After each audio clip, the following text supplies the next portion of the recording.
Hello everyone, मैं अंकुर अबेले आप सभी का स्वागत करता हूं आपके अपने channel magnet brains Hindi medium पर।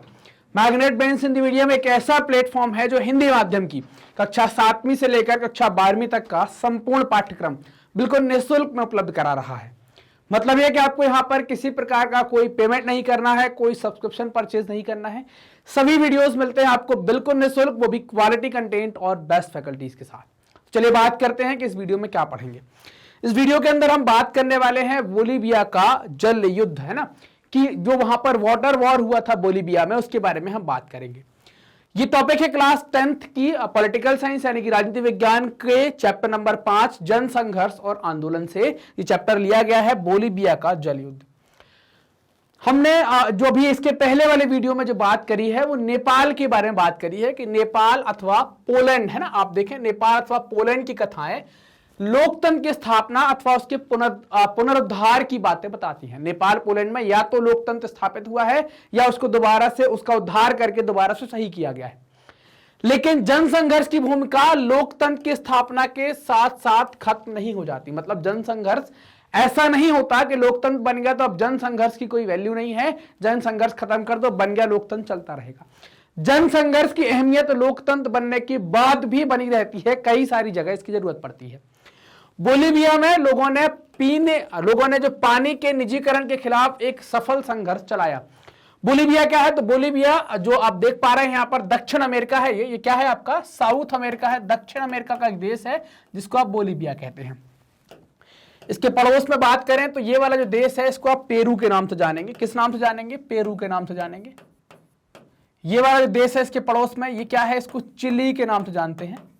ये पड़ोसी देश है, इसको अर्जेंटीना के नाम से जानते हैं। ये जो देश है वो पराग्वे है। ये जो देश है वो ब्राजील है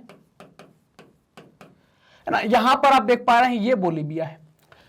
तो बोलीविया में क्या हुआ कि वहां पर पानी का निजीकरण, मतलब प्राइवेटाइजेशन ऑफ वाटर हो गया था, पानी का निजीकरण कर दिया गया था। तो उसके खिलाफ एक संघर्ष स्टार्ट होता है।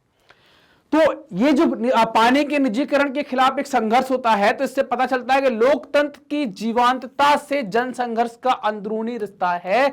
मतलब लोकतंत्र को जिंदा रखने के लिए आपको जनसंघर्ष करने पड़ सकते हैं। अगर लोकतंत्र मुरझा रहा है या कमजोर पड़ रहा है तो उसको फिर से मजबूत करने के लिए, उसको जीवित रखने के लिए आपको जनसंघर्ष करने पड़ सकते हैं। जैसे हम बोलीविया की बात करें तो बोलीविया क्या है? लातिनी अमेरिका का एक गरीब देश है, लैटिन अमेरिका का एक देश है। और ये कहां आता है, कौन से महाद्वीप में? तो हमने वो भी देख लिया कि ये दक्षिण अमेरिका के अंदर आता है। ये बोलीविया हमें देखने को मिल गया। विश्व बैंक ने यहां सरकार पर नगरपालिका द्वारा की जा रही जल आपूर्ति से अपना नियंत्रण छोड़ने के लिए दबाव डाला है ना। विश्व बैंक ने क्या कहा कि यहां पर विश्व बैंक ने यहां की सरकार पर नगरपालिका द्वारा जो जल आपूर्ति की जा रही है उस पर छोड़ने पर दबाव डाला। सरकार ने कोचबंबा शहर है ना, कोचबंबा शहर है यहाँ का, वहां में जल आपूर्ति के अधिकार एक बहुराष्ट्रीय कंपनियों को भेज दिया। अब वो कंपनी सप्लाई करेगी पानी, उसका अमाउंट मिलेगी। इस कंपनी ने आनन फानन में पानी की कीमत में 4 गुना इजाफा कर दिया। मतलब 1000 रुपए किसी का बिल आ रहा था, अब 4000 5000 आ रहा है। अनेक लोगों को पानी का मासिक बिल 1000 रुपए तक जा पहुंचा, जबकि बोलीविया में लोगों का औसत आमदनी कितनी है? 5000 रुपए महीना है। मतलब अगर आप कभी देखें उनको 100-200 रुपए महीने का बिल आता था, वो आपने 4-5 गुना बढ़ा दिया, 1000 रुपए हो गया, जबकि आमदनी कितनी है? 5000 रुपए महीने की आमदनी है।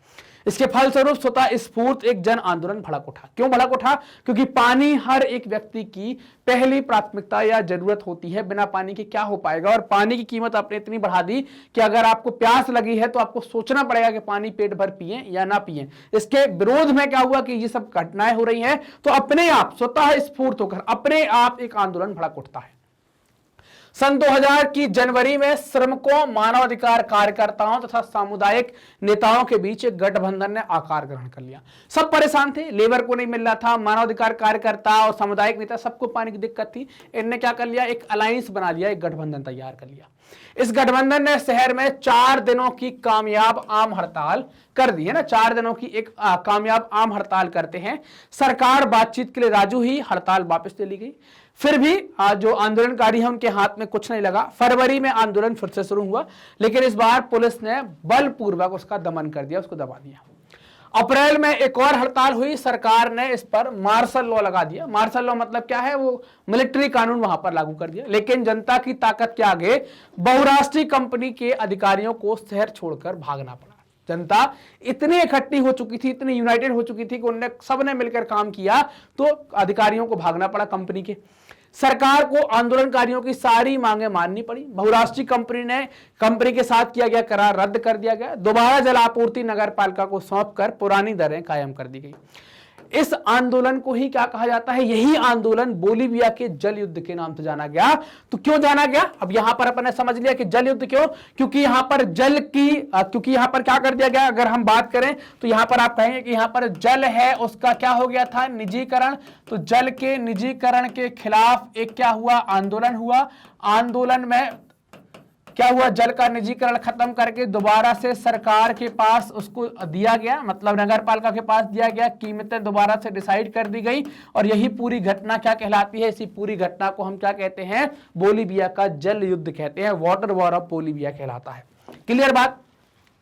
तो बोलीविया के जल युद्ध के बारे में ये बात समझ में आई कि नहीं आई कि क्या है बोलीविया का जल युद्ध। जल के लिए जो संघर्ष किया गया, जल के लिए जो लोगों ने आंदोलन किया, उसको जल युद्ध कहा गया। मार्गरेट बेन्स अपनी हाई क्वालिटी एजुकेशन के लिए जाना जाता है, साथ ही निःशुल्क शिक्षा के लिए। मतलब अब क्वालिटी कंटेंट के लिए आपको किसी प्रकार का कोई पेमेंट नहीं करना, कोई सब्सक्रिप्शन परचेज नहीं करना। हम बहुत सारे कोर्सेस आपको बिल्कुल फ्री में उपलब्ध करवाते हैं, जैसे सीबीएसई, आप Hindi board, CBSE Hindi medium, English medium, UP, NTSC, CUET, बहुत सारे कोर्स हैं जो बिल्कुल निःशुल्क में हैं।